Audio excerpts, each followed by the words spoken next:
Hi, ഇന്ന് ഞാൻ നിങ്ങൾക്ക് കാണിച്ചു തരാൻ പോകുന്നത് ഏതർ 450Xൻ്റെ ബ്രേക്ക് പാഡ് റീപ്ലേസ് ചെയ്യുന്നതാണ്.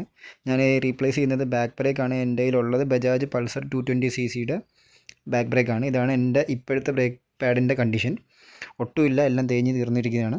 അപ്പോൾ ഞാൻ ഇത് മാറ്റാൻ പോകുന്നത് വീട്ടിലാണ് മാറ്റുന്നത്. കുറച്ച് ടൂൾസേ ഉള്ളൂ. ഞാൻ ലിസ്റ്റ് കൊടുത്തിട്ടുണ്ട് സ്റ്റാർട്ടിൽ. ഈ ബ്രേക്ക് പാഡിന് 150 രൂപയായിട്ടുള്ളൂ. ഞാൻ എൻ്റെ വീടിൻ്റെ അടുത്തുള്ള കടയിലാണ്, ഹോൾസെയിൽ കടയിൽ നിന്നുമല്ല, സാധാ റീറ്റെയിൽ കടയിൽ നിന്നാണ് വാങ്ങിയത്. അപ്പോൾ ആദ്യം എന്താ ചെയ്യുകയെന്ന് വെച്ചാൽ, ഒരു മൈനസിൻ്റെ സ്ക്രൂ ഡ്രൈവർ എടുത്തിട്ട് ഇതിൻ്റെ ക്ലിപ്പുണ്ടല്ലോ, ഈ ക്ലിപ്പ് തട്ടി ഊരണം. ഇത് സിമ്പിളാണ്, ജസ്റ്റ് കാണുമ്പോഴേ നമുക്കറിയാം. നമ്മുടെ ഫാനിലൊക്കെ ഉള്ള ഒരു ടൈപ്പ് ക്ലിപ്പാണ്. അതിങ്ങനെ ഒരു മൈനസും ഒരു പ്ലെയറും കൊണ്ട് ഊരിയെടുത്ത് മാറ്റി സൂക്ഷിച്ച് വെക്കുക. ഇത് കളഞ്ഞു പോകല്, ഇത് കളഞ്ഞു പോയ പണിയാണ്. പിന്നെ ഇത് രണ്ട് ഊരിയതിന് ശേഷം ഈ നടുക്കത്തെ സ്റ്റഡ് ഊരി മാറ്റുക. അപ്പോൾ ഇതിങ്ങനെ ഒരു മൈനസ് കൊണ്ട് ഇങ്ങനെ തട്ടി ബാക്കിങ് കൊട്ടി ഊരി എടുത്ത് മാറ്റുക. അപ്പോൾ ഊരാൻ നേരം ശ്രദ്ധിക്കുക, അവിടെ ഇരിക്കുന്ന ബ്രേക്ക് പാഡ് തറയിൽ വീഴാതെ നോക്കണം. അപ്പോൾ ഒരു കൈ കൊണ്ട് പിടിച്ചിട്ട് മറ്റേ കൈ കൊണ്ട് അത് ഊരി എടുത്ത് ഈ സ്റ്റഡും അവിടെ സൂക്ഷിച്ച് വെക്കുക. അതിന് ശേഷം നിങ്ങൾ എന്ത് ചെയ്യണമെന്ന് വെച്ചാൽ, ഒരു മൈനസിൻ്റെ സ്ക്രൂ ഡ്രൈവർ എടുത്തിട്ട് ഇതിൻ്റെ ഇടയിൽ ഇപ്പോൾ ഒട്ടും ഗ്യാപ്പ് കാണത്തില്ല, കാരണം എല്ലാം തേഞ്ഞ് തീർത്തിരിക്കുമായിരിക്കും. അപ്പം നമ്മുടെ പുതിയ ബ്രേക്ക് പാഡിന് കട്ടി കൂടുതലുണ്ട്, ഗ്യാപ്പ് അതിന് വേണ്ടിയിട്ട് ഇടാൻ വേണ്ടിയിട്ട് ഉണ്ടാക്കണം. അപ്പോൾ അത് അവിടെ ഇരിക്കുക തന്നെ അതിൻ്റെ രണ്ടിൻ്റെ ഇടയിൽ ഒരു മൈനസിൻ്റെ സ്ക്രൂ ഡ്രൈവറും കൊണ്ട് ഇങ്ങനെ തിരികെ കയറ്റി ഇങ്ങനെ പിടിച്ച്, ഞാൻ ഇപ്പോൾ ചെയ്യുന്നുണ്ടോ അതുപോലെ പിടിച്ചിങ്ങനെ തള്ളുക. ഇതാണ് എൻ്റെ ഇപ്പോഴത്തെ ബ്രേക്ക് പാഡിൻ്റെ കണ്ടീഷൻ. ഇതാണ് പുതിയ ബ്രേക്ക് പാഡ്. ഇത് പൾസർ 220 ആണ്. പൾസറിൻ്റെ വേറെ ഏതൊക്കെ മോഡലിൻ്റെ സെയിം ആണ്. ഞാനിപ്പോൾ എന്തായാലും വാങ്ങിച്ച് 220cc ആണ്. അപ്പം ഇതിന് 150 രൂപ ആയിട്ടുള്ളൂ. സെയിം സൈസാണ്, നല്ല ക്വാളിറ്റിയുള്ള ബ്രേക്ക് പാഡ് ആണ്. അപ്പോൾ ഇത് ഇപ്പോൾ അത്യാവശ്യം ഗ്യാപ്പുണ്ട്. ഇനി നമ്മൾ എന്ത് ചെയ്യണമെന്ന് വെച്ചാൽ, ഇത് പുതിയത് ഇടുന്നതിന് മുമ്പായിട്ട് ഒരു ബ്രഷ്, ഒരു സോപ്പും വെള്ളമൊക്കെ എടുത്തിട്ട് ഇത് ജസ്റ്റ് ഒന്ന് തേച്ച് കഴുകുക. കാരണം അതിൻ്റെ അകത്ത് കുറച്ച് ഡെബ്രിസൊക്കെ ഉണ്ട്. അപ്പോൾ അതൊക്കെ ഒന്ന് ഡെബ്രിയൊക്കെ നമുക്കൊന്ന് എന്ത് ചെയ്യുക, ഒന്ന് ക്ലീൻ ചെയ്യുക. സോപ്പും വെള്ളമൊക്കെ വെച്ച് ഒന്ന് ക്ലീൻ ചെയ്ത് വൃത്തിയാക്കുക. അപ്പോൾ അതിൻ്റെ ഇടയിലുള്ള ഗ്യാപ്പ് അഡ്ജസ്റ്റ് ചെയ്യാൻ വേണ്ടിയിട്ട് ഇത് നമുക്ക് അങ്ങോട്ടും ഇങ്ങോട്ടും കണ്ടോ ഇതുപോലെ മൂവ് ചെയ്യാൻ പറ്റും. അപ്പോൾ ഒന്ന് തള്ളി കൊടുത്താൽ മതി. അപ്പോൾ ലെഫ്റ്റിലെ റൈറ്റിലെ നമുക്ക് ഈസി ആയിട്ട് ഇടാം.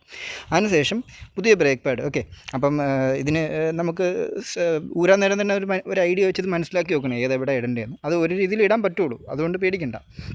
അപ്പം ജസ്റ്റ് ഇത് നമ്മൾ ഊരിയ പോലെ തന്നെ തിരിച്ചിടുക. അപ്പോൾ ആദ്യം ആദ്യം ഇടണം. അതിന് ശേഷം ചെറുതായിട്ട് മറ്റേ സ്റ്റഡ് ഒന്ന് ഗ്രീസോ അല്ലെങ്കിൽ എണ്ണയോ എന്തെങ്കിലും തൂത്തിട്ടൊന്ന് തുരുമ്പിക്കാതിരിക്കാനും ഈസി ആയിട്ട് കയറാൻ വേണ്ടിയിട്ട് ജസ്റ്റ് എന്തെങ്കിലും തൂത്തിട്ട് അതിൻ്റെ അകത്തോട്ട് ഇത് ഇടുക. ഓക്കെ, ജസ്റ്റ് ആദ്യത്തെ ഒന്ന് ഇട്ടതിന് ശേഷം രണ്ടാമത്തെ ബ്രേക്ക് പാഡ് ഇതുപോലെ എടുത്ത് ജസ്റ്റ് ഇതിൻ്റെ അകത്തോട്ട് ഇട്ടിട്ട് മറ്റേ സ്റ്റഡ് തിരിച്ച് അകത്തോട്ട് കയറ്റുക. ഓക്കെ, അപ്പം ഇത്രയേ ഉള്ളൂ സംഭവം.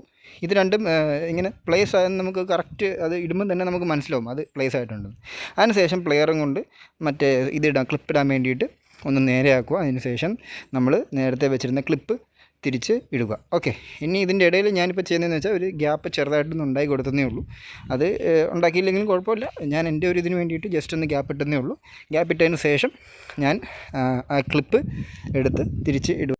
ഓക്കെ, ഇനി ഇതിനകത്ത് നിങ്ങൾ ശ്രദ്ധിക്കേണ്ട കാര്യം എന്ന് വെച്ചാൽ, ഇത് പുതിയ ബ്രേക്ക് പാഡ് ഇടുന്നതിന് മുമ്പായിട്ട് ഒരിക്കലും ബ്രേക്ക് പിടിക്കരുത്. അതിൻ്റെ ഇടയിൽ, അതായത് ഈ പ്രോസസ്സിൻ്റെ ഇടയിൽ ഒരിക്കലും ബാക്ക് ബ്രേക്ക് പിടിക്കില്ലേ.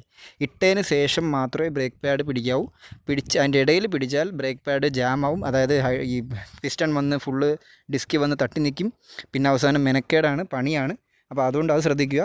ഒരിക്കലും വർക്ക് ചെയ്തുകൊണ്ടിരിക്കുന്നതിൻ്റെ ഇടയിൽ ഗ്യാപ്പ് കൂട്ടാതെ ഗ്യാപ്പ് ഒരിക്കലും കുറയ്ക്കാൻ നോക്കരുത്. അപ്പോൾ അതായത് ബ്രേക്ക് പിടിക്കാൻ നോക്കരുത്. ഓക്കെ, ഇട്ടതിന് ശേഷം ബ്രേക്ക് പിടിക്കുക. ബ്രേക്ക് പിടിക്കുമ്പം ആദ്യമേ ചെറിയൊരു ലൂസ് കാണും. ഞാൻ ആദ്യം പിടിച്ചപ്പോൾ നല്ല രീതിയിൽ അകത്തോട്ട് കയറിപ്പോയി. അത് പമ്പ് ചെയ്ത് 2-3 തവണ അടിക്കുമ്പം അത് പഴയ ടൈറ്റ്നെസ് തന്നെ വന്നോളും. ഓക്കെ, ഇത്രയേ ഉള്ളൂ പരിപാടി. സിമ്പിൾ പരിപാടിയാണ്. ഇതിന് വേണ്ടിയിട്ട് ഷോറൂമിൽ പോയിട്ട് 10, 450, 500 രൂപയും പിന്നെ വൈകിട്ട് വന്നെടുക്കേണ്ട ഒരു ആവശ്യമില്ല. ഓക്കെ, അപ്പോൾ അത്രയേ ഉള്ളൂ.